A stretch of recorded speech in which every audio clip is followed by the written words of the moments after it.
Parents fury after council orders them to remove all paddling pools from communal garden. Outraged parents have hit out at a ridiculous council letter banning them from having children's paddling pools in a communal garden, for health and safety reasons.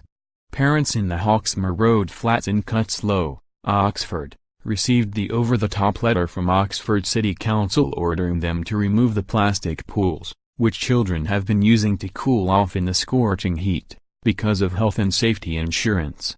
The council also told tenants to remove trampolines which they say have been there for years and even children's toys by tomorrow, or they will be charged for the removal.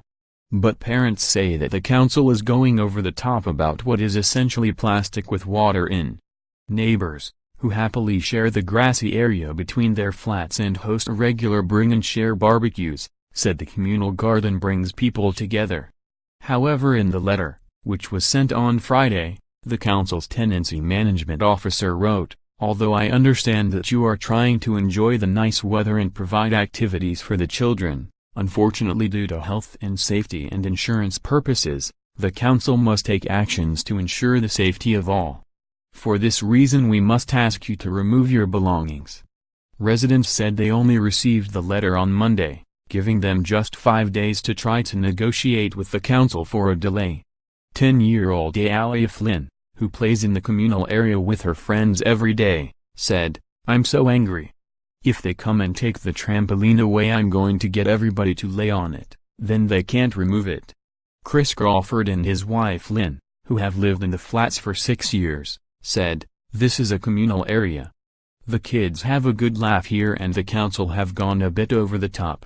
In its letter, the council advised parents to send children to the nearby parks at Cutslow and Sunnymede, which both have outdoor splash areas. But Mr. Crawford, who has 2 daughters aged 8 and 10, said, "One of my little ones has ADHD, they can't just walk there. Out here we can see them, and they have fun." Mrs. Crawford added, "Now the 10-year-old's at an age where the park is getting really boring. Yes, there is a splash park down the road, but we're still the responsible adults. We don't need the pools all year round, but we at least want them until the end of summer, and now we've heard this heat wave will be going on until October. They're just plastic with water in." David Saxon, who has lived in the flats for 9 years, said he and other residents at least wanted to delay the removal until the end of summer. He said, "Some of the pools have been here nearly 7 years now.